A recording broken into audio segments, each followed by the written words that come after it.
Hi, I'm Bill Weimer with Phantom Fireworks, talking to you about the selection and use of consumer fireworks. Now we're going to talk about rockets. A rocket is typically a cardboard cone filled with pyrotechnic composition attached to a rigid stick that's the guiding stick. When ignited, the motor ejects a propelling compound that propels the rocket up into the air and gives you the flight pattern or trajectory.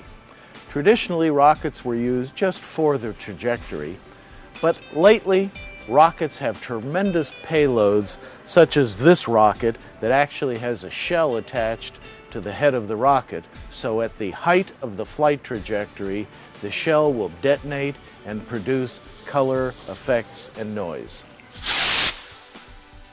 Coming at you. A missile is very similar in functionality to a rocket, except the missile is shaped more conventionally like a rocket with a body and fins. But functionally, the propelling agent propels the missile into the air, and it functions exactly like a rocket. A PVC launch tube should be sunk into the ground at a 75-degree angle. The PVC tube should be sunk into the ground at least a third to a half of its length.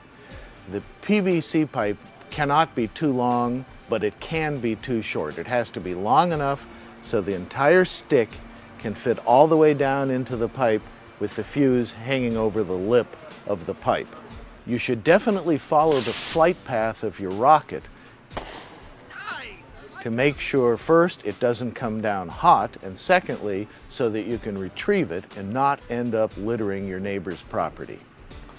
Now that we've become familiar with rockets and their functionality, let's move on to the classic firework device, tubes, mines, and shells.